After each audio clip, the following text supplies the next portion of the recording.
আপনার মাথায় আপনার দেমাগে অনেক চিন্তা আসতে পারে যে এই সেই আল্লাহ এই দুনিয়ার অবস্থা, মানে বিভিন্ন গুনাহের চিন্তা আসতে পারে। ততক্ষণ পর্যন্ত লেখা হবে না যতক্ষণ কাজ না করবেন অথবা মুখ দিয়া না বলবেন। কয় না মন্ডয় চাইতেছে গালি দিয়ে ইচ্ছা মতো একটা, তা দেয় না কেন? গুনাহ হবে। মন চাইতেছে, মনের ভিতরে আছে, দেয় না। যতক্ষণ দিবে না ততক্ষণ মন কোটি কোটি বার চাইলেও কোনো সমস্যা নাই, কিন্তু যখন দিয়ে ফেলছে একবার দিলেই শেষ। এই জন্য ইকরার বিল লিসানের দাম আছে অনেক। জবান দিয়ে স্বীকার করা, জবান দিয়ে কি করা? স্বীকার করা। সারা জিন্দগি একটা মেয়েরে চিনেন না, কিন্তু বাবা মা পছন্দ করা করে বলো কবুল, আপনি বললেন খালি এতটুকুন একটা শব্দ কবুল। এই জবানের একটা কবুল স্বীকারোক্তি একটা হারাম সম্পর্ককে হালাল বানায় দিল। আবার 50 বছরের একটা দীর্ঘ সম্পর্ক, এটা হালাল ছিল, খালি জবানের একটা শব্দ স্বীকারোক্তি তালাক, এতটুকু শব্দের মাধ্যমে সারা জিন্দগির জন্য হারাম হয়ে গেল। জবানের স্বীকারোক্তির দাম অনেক। এই জন্য ইকরার বিল লিসানের অনেক দাম। জবান দিয়া স্বীকারোক্তি করা, জবান এটা যখন মানুষের হুঁশ না থাকে তখন সম্মানও থাকে না। এই জন্য আল্লাহ রাসূল বলেন, তুমি তোমার জবান এবং লজ্জাস্থানের গ্যারান্টি দাও, আমি নবী তোমাকে জান্নাতের গ্যারান্টি দিয়ে দিলাম। জবানের অনেক দাম, জবানের অনেক দাম। জবান দিয়া খালি স্বীকারোক্তি দিয়ে দিবেন তো ইসলাম কবুল হয়ে গেছে। সারা জিন্দিগি অন্যায় করছেন, অবিচার করছেন, খালি লাস্ট জীবনে এসে বলবেন লা ইলাহা ইল্লাল্লাহ মুহাম্মাদুর রাসূলুল্লাহ, এতটুকুন স্বীকারোক্তির কারণে বাস জান্নাতি হয়ে গেছে। জবান দিয়া না বললে নিয়ত হয় না। আপনি নিয়ত করবেন যে আমি অমুক করবো, নিয়ত করছি, তো বলছেন তো নিয়ত করছেন, কাজ করা লাগে নাই, নিয়তের কারণে সওয়াব লেখা হয়ে গেছে। জবানের অনেক দাম। জবান দিয়া স্বীকার করছেন আল্লাহ এক, জবান দিয়া স্বীকার করছেন নবী এক। এটা হলো ইমানের 2 নম্বর গুণ, ইকরার বিল লিসান। নবীর চাচা আবু তালেব রাসূলকে এত মহব্বত করতেন, হাজার কোটি কোটি মহব্বত করার পরেও আল্লাহ নবী সাল্লাল্লাহু আলাইহি ওয়াসাল্লাম মওতের সময় আবু তালেবের কানে কানে ডাক দেয়া বলেন, চাচা একটা বারের জন্য আপনি আমাকে জবান দিয়ে খুলে পড়ায় দেন লা ইলাহা ইল্লাল্লাহ, এটা আমার জবান দিয়ে একটু বলে দেন, আপনার জবান দিয়ে বলেন। আবু তালেব বলে, এ মুহাম্মদ, তোমাকে আমি এত বিশ্বাস করি, তবে জবান দিয়ে স্বীকার করতে পারবো না। জবান দিয়ে যদি স্বীকার করি তাহলে এটা হবে না। যার কারণে আবু তালেব নবীকে সারা জিন্দেগি মোহাব্বত করার পর জবান দিয়ে স্বীকারোক্তি না করার কারণে আল্লাহ পাক তাকে সারা জিন্দেগির জন্য জাহান্নাম দান করে দিয়েছেন। কিন্তু জবান দিয়ে একবার যদি স্বীকারোক্তি করত, সারা জিন্দেগি কাফের থাকা অবস্থায় আল্লাহ পাক তাকে জান্নাত দিত কি দিত না? স্বীকারোক্তি। এই জন্য জবান দিয়ে স্বীকারোক্তি করা, লা ইলাহা ইল্লাল্লাহ মুহাম্মাদুর রাসূলুল্লাহ। মনে রাখবেন, ইমানটা এমন একটা সম্পদ, যেই সম্পদ টাকা না থাকলেও কি, ক্ষমতাও না থাকলেও কি, যার ইমানের সম্পদ আছে তার দুনিয়ার আর কোনো সম্পদের দরকার নাই, ঠিক কিনা? নাই বা পেলাম অর্থ করি, নাই বা পেলাম ঘর, নাই বা পেলাম সুখের দেখা, হোক না আপন পর, পথের দুলায় জীবন আমার হোক ধূসর মলিন, অনাহারে অনাদরে যাক না কেটে দিন, তবু দুঃখ আমার নাগাল কভু পাবে না হৃদয়, সব হারালেও তাও করি না নিঃস্ব হবার ভয়, আমি মুসলমান আমার ধন হলো ঈমান, ঈমানে নূরের রৌশনীতে দীপ্ত আমার প্রাণ, ঠিক কিনা? ঈমান থাকলে আর কোনো টেনশন আছে ভাই? ঈমানের 2 নম্বর গুণ ইকরার বিল লিসান। বলেন ঈমানের 2 নম্বর কি? জবান দিয়া স্বীকারোক্তি করা। জবান দিয়া 1 নম্বর অন্তর থেকে বিশ্বাস করা, 2 নম্বর জবান দিয়া স্বীকারোক্তি করা, 3 নম্বর আমল বিল আরকান। শরীয়তের যত হুকুম আহকাম বিধি নিষেধ আছে সব কিছু পুঙ্খানুপুঙ্খানু মানার নাম হলো ঈমান। আমাদের দেশে অন্তর দিয়া বিশ্বাস করার লোক আছে, জবান দিয়া স্বীকার করার লোকও আছে, কিন্তু আমল দিয়া পরিপূর্ণ করার লোকের বড়ই অভাব। যার কারণে ফজরের নামাজের মুসল্লির দিকে তাকাইলে মনে হয় এ দেশে কোনো ইমানদার নাই, সব হলো নাস্তিক। আর জুমার নামাজের দিকে তাকাইলে মনে হয় এদেশে কোনো নাস্তিক নেই, সবই ইমানদার। কি বলেন, ঠিক না? 5 তলা মসজিদ ভরে যায়, 4 তলা মসজিদ ভরে যায়, কিন্তু ওদিক দিয়ে ফজরের নামাজে 5 জনও খুঁজে পাওয়া যায় না। এই হলো মুসলমানের হালত। এই জন্য ইমানের 3 নম্বর শর্ত হলো আমল বিল আরকান। শরীয়তের যত হুকুম আছে, বিধিনিষেধ আছে, সব কিছু মান্য করা। এভাবে কোনো মুমিন যদি ইমানদার হয়, আল্লাহ পাক রব্বুল আলামিন বলেন, বান্দা ইমানদার হয়ে গেছে, এখন নেক কর্ম করো। ইন্নাল্লাযীনা আমানু ওয়া আমিলুস সলিহাত। ইমানদার আর নেককার আলাদা জিনিস, এক জিনিস নয়। নামাজ যেই বান্দা পড়ে সেই ইমানদার, লেকিন নেককার না। নেককার এক জিনিস, ইমানদার এক জিনিস। ইমানদার সে যে নামাজ পড়ে, রোজা রাখে, হজ করে, যাকাত দেয়, সেই ইমানদার। আল্লাহ বলেন ইমানদার হয়ে গেছো, এখন নেক কাজ করো। সারাদিন মসজিদে পড়ে থাকলেই নেককার বলা যায় না। আপনি বলবেন এই লোকটা বড় নেককার। আমি বললাম কেন বললেন? আপনি বলবেন 5 ওয়াক্ত নামাজ জামাতে পড়ে। আমি বলবো 5 ওয়াক্ত নামাজ জামাতের সঙ্গে পড়ার কারণে সে নেককার হতে পারে নাই, ইমানদার হইছে। একটা লোক সকাল 8টা থেকে সন্ধ্যা 6টা পর্যন্ত চাকরি করে, আপনি বললেন সে কর্মঠ। আমি বললাম না, সে কর্মঠ না। কেন কর্মঠ না? এটা তার চাকরি। চাকরি না করলে খাবে কি, চলবে কেমনে? কর্মঠ তো সে যে 8টা থেকে সন্ধ্যা 6টা পর্যন্ত চাকরি করার পরও আবার রিক্সা নিয়ে বের হয়ে যায়, রাত 12টা পর্যন্ত রিক্সা চালায়, সে হলো কর্মঠ। কেন? নিজের চাকরির পাশাপাশি আলাদা একটু ওভারটাইম করে। কেন? দুনিয়াতে যেন একটু ভালো থাকা যায়। তেমনইভাবে নামাজ কালাম যে পড়ে সে চাকরি করে। এই চাকরিটা আমার আল্লাহ দিয়েছেন, যার কারণে নামাজ পড়ে, রোজা রাখে, হজ করে, যাকাত দেয়, কিন্তু সে ইমানদার হইলেও নেককার হয় নাই। এখন জান্নাতে যদি একটু ভালো থাকতে চায় তাহলে কি করতে হবে? বলে ফজরের নামাজের পর একটু সময় বসে থেকে সূর্য যখন ওঠে তখন ইশরাকের নামাজটা পড়ে ফেলো। আওয়াবিনের নামাজ পড়ো, চাষতের নামাজ আদায় করো, কখনো 2 সাদকা দান করো, কখনো জিকির আজকার করো, কখনো মানুষকে পথ দেখায় দাও, কখনো নেক কর্ম করো। বলে 5 ওয়াক্ত ফরজ বিধানের পর বাড়তি কিছু নেক কাজ করার নাম হলো নেককার।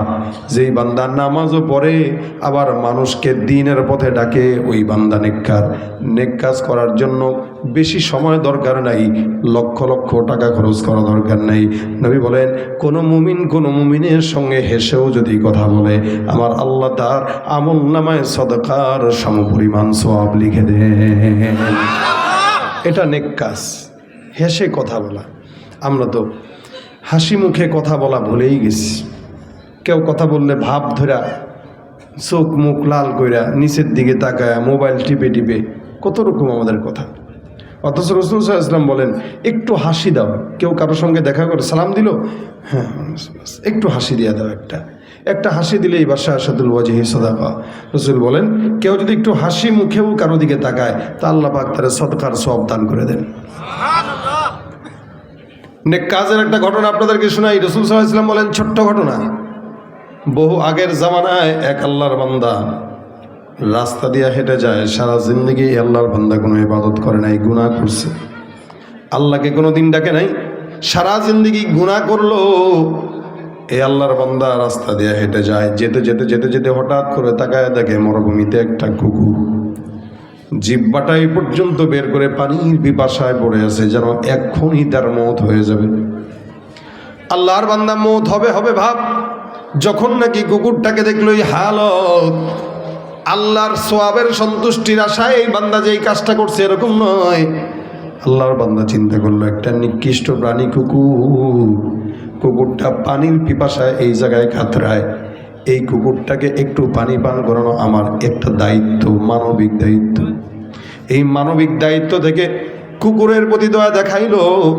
আল্লাহর বান্দা তালাশ করতে করতে করতে করতে একটা কুয়ার মাঝখানে গেল, কুয়ার সামনে গেল, নিজের মোজাটা খুলে কুয়ার ভিতর থেকে পানি উঠায়, নিজে পানি পান করলো, কুকুরকেও পানি পান করানোর জন্য কুয়ার থেকে পানি উঠাইল। আল্লাহর বান্দা কুকুরের সামনে যায়, কুকুরটাকেও পানি পান করায় দেয়।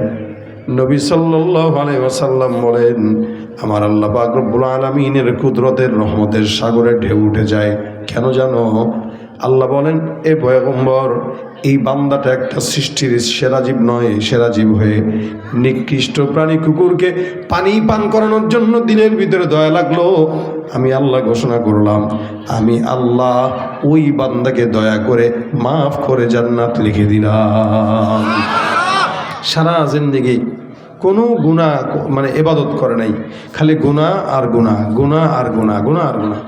এই গুনাহগারের হালতের ভিতরেও আল্লাহ পাক রব্বুল আলামিনের হাবিব বলেন, এই ব্যক্তিটা শুধু কুকুরকে একটু পানি পান করে দিছে, এতটুকুই, আর কিছু না। এতটুকুনের কারণে রাসূল বলতেছেন, সাহাবারা, আল্লাহ বলেন একটা স্বাভাবিক কুকুরকে পানি পান করেছে, তার মানে তার দিলে দয়া আছে। সে যদি কুকুরকে দয়া করতে পারে, আমি আল্লাহ তার মতো ইনসানকে কেন দয়া করবো না? তারে বলে দাও, আমি তারে মাফ করে দিলাম, যাও। তাহলে কুকুরকে পানি পান করায়ও মানুষ জান্নাতে যেতে পারে। আবার অনেক সময় নামাজি কালামি হয়েও জান্নাত যেতে পারে না। কেন? বলে যেটা করতেছে বা ইবাদত করে, এগুলো সব বান্দাকে দেখানোর জন্য করে, আল্লাহর জন্য না। এই জন্য নবী বলেন, আখলিস দীনাকা ইয়াকফিকাল আমালুল কলিল। তুমি তোমার ঈমানকে সহি করো, আল্লাহ পাক রব্বুল আলামিন অল্প আমলের কারণে তোমাকে নাজাতের জন্য বন্দোবস্ত করে দিবেন। সুবহানাল্লাহ। অল্প আমল, বেশি দরকার নেই। রাতকে রাত তাহাজ্জুদের দরকার নাই, রাতকে রাত কোরআন তেলাওয়াতের দরকার নাই, রাতকে রাত জিকিরের দরকার নাই। অল্প আমল করো, তো নাজাতের উসিলা হয়ে যাবে। এই জন্য রাস্তা দিয়ে হাঁটতেছেন, কাউকে দেখছেন, একটা সালাম দিয়ে দিবেন, নেক কাজ।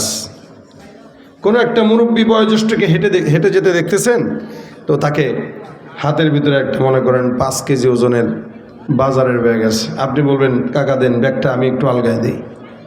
কই যাবেন? ওই 1 কিলোমিটার দূরে, দেন ব্যাগটা একটু নিয়ে নিজে একটু হেঁটে আরেকজন মুরব্বীর বোঝাটা একটু আগায় দেন। আপনি দুনিয়াতে কারো বোঝা আগায় দিবেন, আল্লাহ পাক আপনাকে জান্নাতে যাওয়ার জন্য গুনাহের বোঝা আল্লাহ নিজে আদায় দিয়া তারপর আপনাকে জান্নাত দিয়ে দিবে। আপনি কারো বোঝা বহন করবেন, তো আল্লাহ আপনার বোঝা বহন করে দিবে, শেষ। দুনিয়াতে আপনি হয়তো 5 কেজি ওজনের বোঝা বহন করছেন, আল্লাহ পাক জাহান্নামে আপনার সমস্ত কোটি কোটি গুনাহের বোঝা বহন করে দিয়ে দিবে। কিন্তু আপনাকে তো আগে দিতে হবে। এই জন্য নিয়ত করেন, ওলামা একরাম দেখেন অথবা বয়োজ্যেষ্ঠ দেখেন, যাকেই দেখেন, একটু দেখার পরে হাতে কোনো ব্যাগ দেখলে বা অন্য কোনো কিছু দেখলে বলবেন যে দেন, আমার কাছে একটু আগায় দিই, এটা সওয়াব। আল্লাহ নবী বলেন, আল কালিমাতুত তাইয়্যিবাতু সাদাকা। কোনো মুমিন যদি কোনো মুমিনের সঙ্গে ভালো আচরণ করে, অর্থাৎ ভাই জিজ্ঞাসা করলেন, দেখা হয়েছে ভাই, আপনার পরিবার কেমন আছে? আলহামদুলিল্লাহ। কেউ অসুস্থ আছে কিনা? বলে না। ব্যবসা বাণিজ্য কেমন চলতেছে এখন? বলে তো আলহামদুলিল্লাহ ভালো আছি। কোনো সমস্যা হলে বললেন টইলেন আমারে, আচ্ছা ঠিক আছে বলবো। এই যে একটুখানি কনভারসেশন, একটু কথোপকথন, এতটুকুনের বরকতে আল্লাহ পাক রব্বুল আলামিনের হাবিব বলেন সদকার সওয়াব মিলে যায়। আল কালিমাতুত তাইয়্যিবাতু সাদাকা। নেক কথা বলা, মানুষের সঙ্গে একটু উত্তম কথা বলা, এগুলো সদকার সওয়াব। তাহলে সমাজে আমরা নেক কাজ করি না, আমরা নেক কাজ ছেড়ে দিচ্ছি। কোনো মানুষ অটোতে উঠলেন, দুপুরবেলা আপনার বাসায় নামবেন, আপনি চিন্তা করলেন যে দেখ মুরব্বী মানুষ, জিজ্ঞেস করি খাইছে কি খাইছে না। আপনি যদি জিজ্ঞাসা করেন বাবা খাইছেন, যদি বলে না খাই নাই, তো চলেন আমার বাসায় তো একটু ডাল ভাত কিছু রান্না করা আছে, আপনি সহ একটু বাসার ডাল ভাতটা খাই। একটা রিক্সাওয়ালা, একটা ভ্যান চালক, এরকম একটা মানুষকে যদি আপনি মন থেকে একটু খাবার মেহমানদারি করান, বলেন তো এটা সোয়াব না গুনাহ? এই যে রমজান আসতেছে, সোয়াব কামানোর মাস রমজান। রমজান হচ্ছে বান্দার আমলের গাছ থেকে ফল পেড়ে খাওয়ার মাস।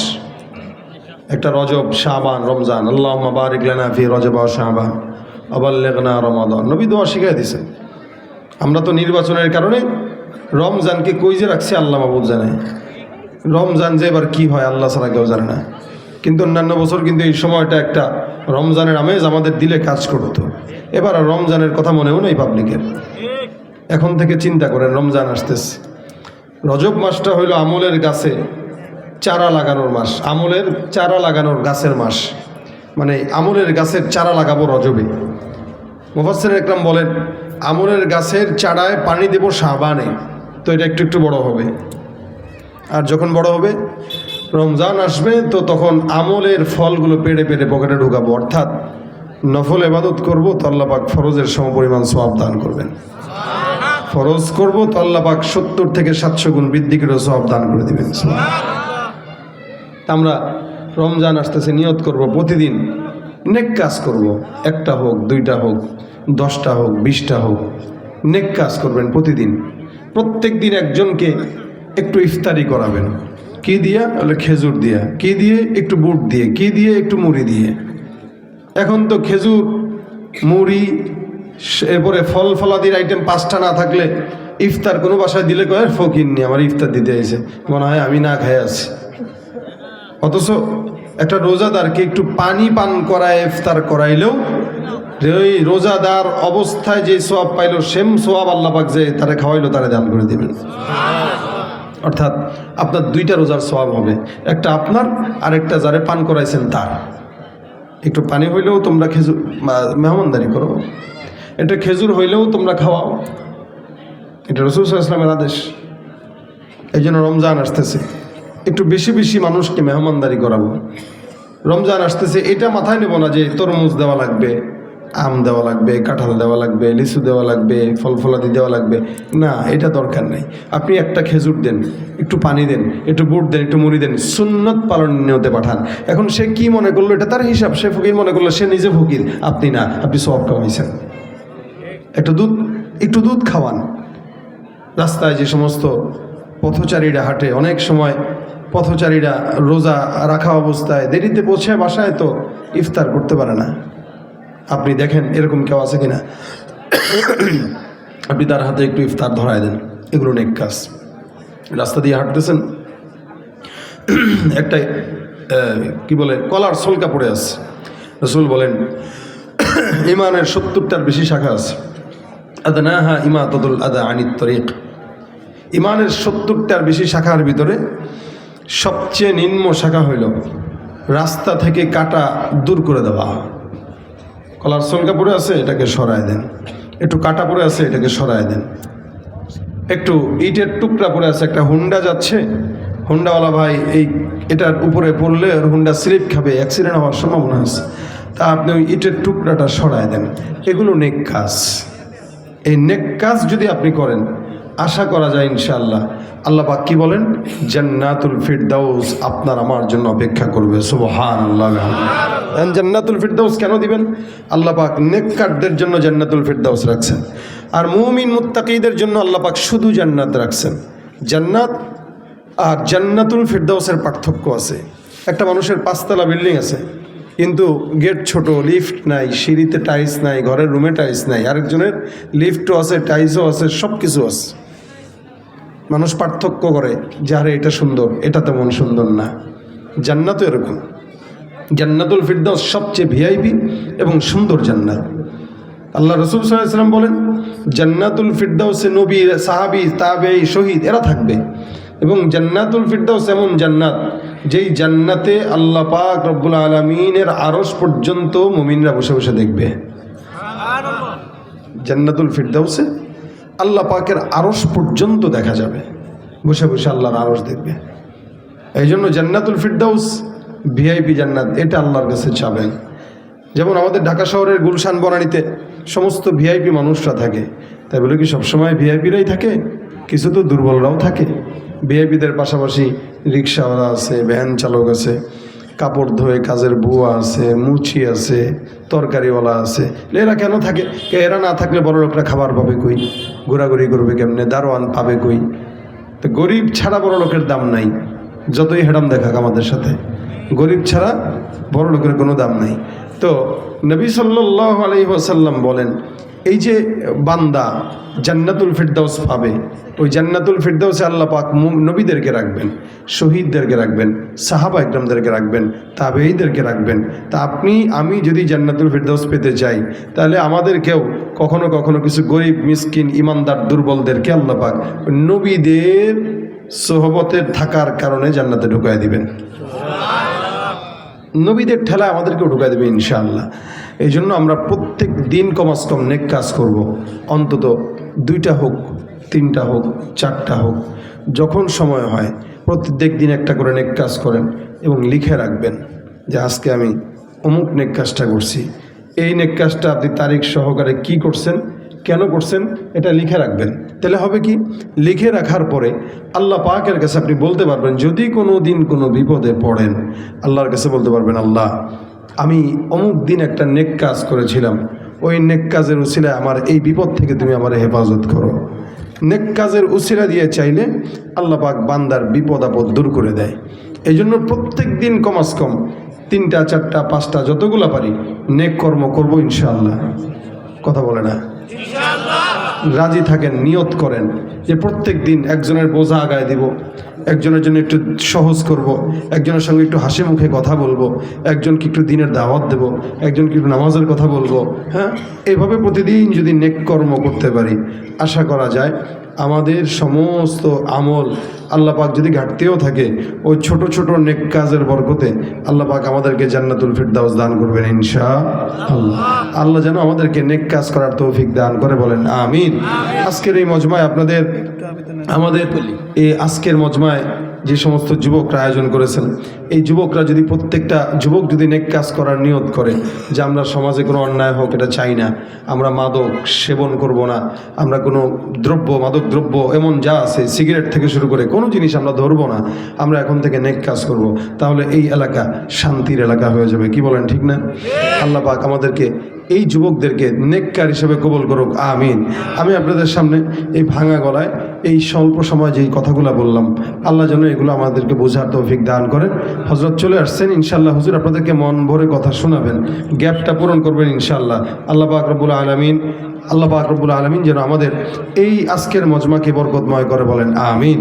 আমরা সবাই মিলে লাস্টে একটা নাতে রাসূল গাই, যদিও হুজুর অনুরোধ করছেন, কিন্তু আমি আসলে আমার গাওয়ার মতো অবস্থা নাই, আমি মারাত্মক দুর্বল। যেখানে আমার বিছানায় থাকা দরকার ছিল ওই জায়গায় আমি বাসার থেকে এসে আপনাদের এত দূরে এসে আপনাদেরকে কথা শোনাইতেছি, এটা আমার নিজের উপরে জুলুম, শরীরের উপরে জুলুম।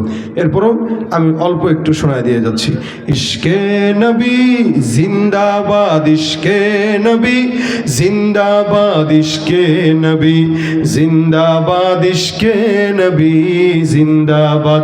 আমার মনের ভুবন জুড়ে উঠলো যখন চাঁদ, তারার মিছিল কোরাস ধরে বলল মুহাম্মদ। ঝিঝির দোলো দুরুদ সুরে নামলো খুশিরাত দুপুরে, সেই খুশিতে জাগলো ধরা, চললো ক্ষমার পরম্পরা। মনের আকাশ আলো মনে দূর মদিনার চাঁদ। ইশকে নবী, ইশকে নবী, ইশকে নবী জিন্দাবাদ, ইশকে নবী, ইশকে নবী, ইশকে নবী জিন্দাবাদ। ইশকে নবী জিন্দাবাদ, ইশকে নবী জিন্দাবাদ, ইশকে নবী জিন্দাবাদ, ইশকে নবী জিন্দাবাদ। আসসালামু আলাইকুম ওয়া রাহমাতুল্লাহি ওয়া বারাকাতুহু।